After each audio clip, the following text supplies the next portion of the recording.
Good day, I'm Marinik Wouda and I'm part of group 22. And as a group, we decided to make a windsock, like this one. I'm coming back to this in a little while. And our theme is wind / air and movement. Okay, so with the windsock, it is made totally out of recyclable materials. First of all, I used a toilet paper roll. I just covered it with leftover tissue paper, and then I used leftover ribbons, and I just used sellotape to attach it on the inside of the toilet roll, and then I added a shoelace to let it hang from different heights out of this, so if the wind blows, then the windsock will go in the direction of the wind, and it is also used to indicate if there is indeed wind that is blowing. So you can see here is a typical example of in which direction the wind blows. So the wind blows in this direction, so the ribbons will move in the direction that the wind blows. Okay, so come towards me. Okay. So this is my individual activity, made out of completely recyclable materials. So let us take a closer look. Okay, these rings I made out of leftover 6 liters long life milk. These cardboard rings. Okay, we are going to use it to throw it. So the activity is a ring toss activity. So in other words, we are going to throw it and see if it lands in the straw. Okay, so I used the inside of wax paper to create the different heights of these toilet rolls, and then I used also a toilet roll. I covered it with leftover tissue paper, and then the straws is also there to create a little bit of a height effect, so that one can easily get the ring to get the ring over the roll. Okay, so let us try. Okay, so the aim with this activity is to enhance eye-hand coordination as well as math skills, to do addition and subtraction with, and yeah, I used it with cardboard. Okay, so let's try this activity. So the aim with this activity is also to use at least one of these circles in each round must at least land over the roll. Okay, so let's try.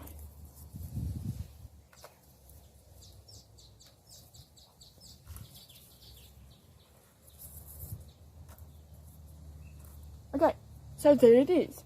And now you don't have to start completely over with the next round. You can just use the circles that didn't go over the roll to try and do it the next round with. So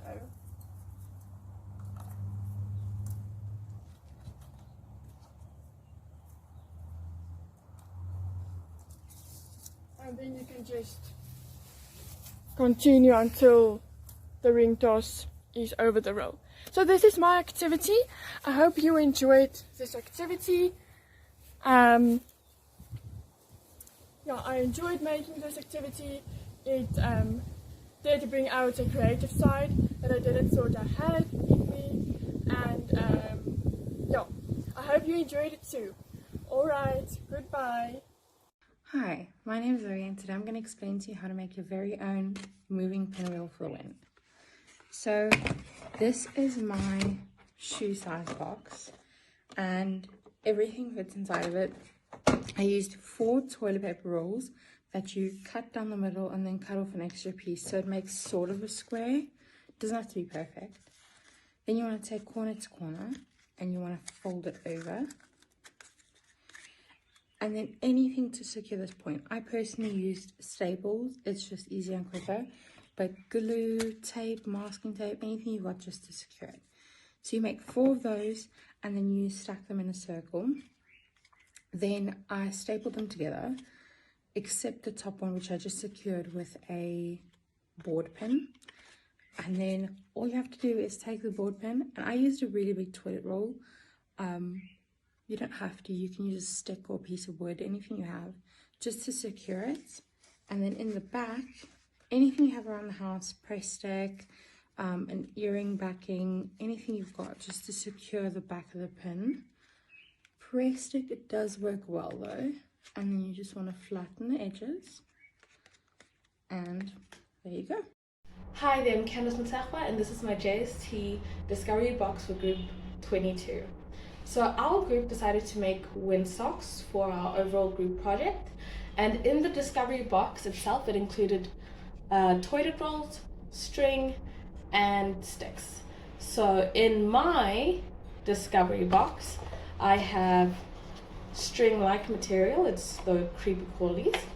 I have 2 toilet rolls, and I have 4 little balls.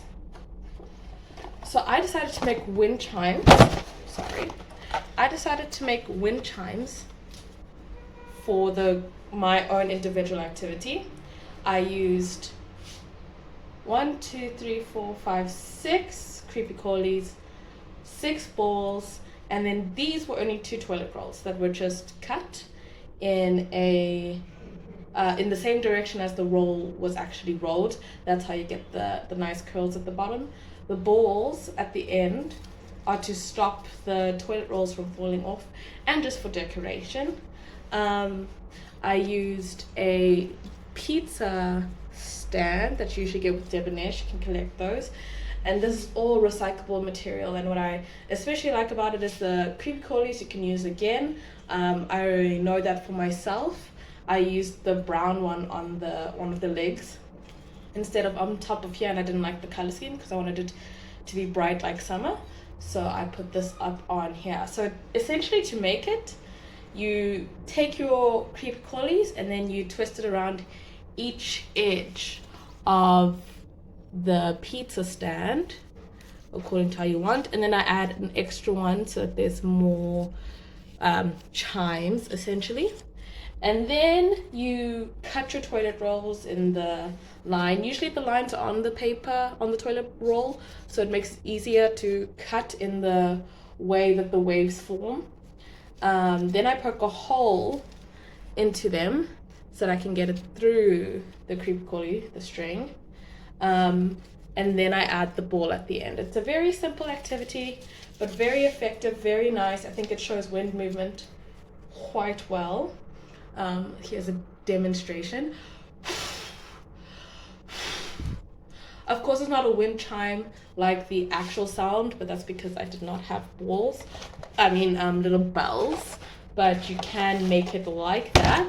This is just essentially something easy that the children can make, cost productive and quick as well. And it still teaches them something in the end.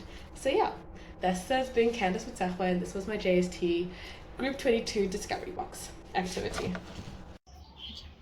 Hi, my name is Malesela Sitati, and today I'm going to be showing you guys how to make a toilet paper roll car.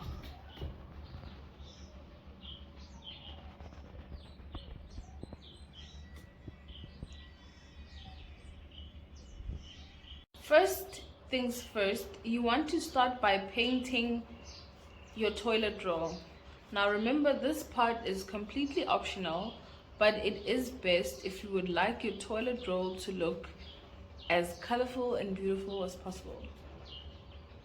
Once your toilet roll is nice and painted to the design that you'd love and prefer, you're going to take your pen and you want to draw a rectangular shape on your paper towel to give you indication as to where you're going to cut for your seat. Then you want to make sure to cut the sides, leaving the bottom, as this is where your backrest for your seat is going to be. Once you are done, this is how it should look like, where you will then fold in the back part in half to give you a nice back resting seat opening for the driver. The next step is to draw the circles where you are going to be putting the axle for your wheels. On either side of the toilet roll, you're going to draw circles, and this is where you're going to use your punch to punch holes onto both sides to make sure that you can get your wheels through. When you are done, this is how your holes should look on either side of the toilet roll. The next step, you want to introduce your straw. Now this is what you're going to be using as the axle of your wheels.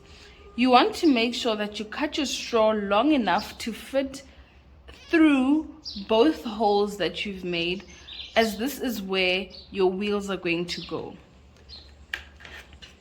You've measured how long you want your straw to be. You're then going to cut through it, and then it's optional, but what you can do next is to then paint your straw in order to match up with your paper, your toilet roll. Once you are done, this is how it should look going through the holes of your toilet roll. Now you want to take your bottle caps. You want to make a hole in the center of your bottle cap and cut a hole through that will be big enough for you to put your straw through. This is an example of how your bottle cap should look like once it's done, and then it's optional, but what you can do next is to then paint your straw in order to match up with your paper, your toilet roll. Once you are done, this is how it should look going through the holes of your toilet roll. Now you want to take your bottle caps. You want to make a hole in the center of your bottle cap and cut a hole through that will be big enough for you to put your straw through. This is an example of how your bottle cap should look like once it's done, as this will how it will then fit through the axle of your wheel perfectly.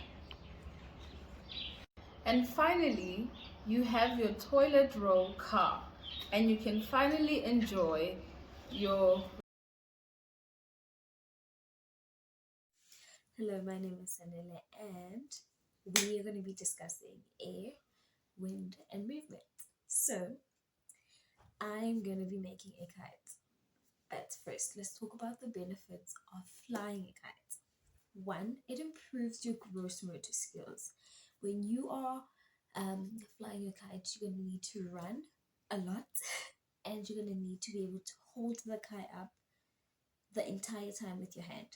2, it improves your hand-eye coordination. In order for you to be able to see whether your kite is flying and which direction you need to take it, your eyes need to basically communicate with your hand, and they need to be coordinated. 3, when you are flying your kite, you'll be able to see how you can move and maneuver around with the wind. The wind is basically what makes your kite stay in the air. Okay, so let's make a kite. What I am going to use are these 2 sticks, which I got from my yard outside. Wool. If you don't have wool, you can use string. You're going to need scissors, a piece of plastic, and shreds of plastic. Let's make our kite. With your straw, you are now going to cut 4 pieces of string to tie at the end of each side. First side, second side, third side, and the fourth side. At this point, your sticks should be in a cross, which you'll obviously use your string to turn it into a cross.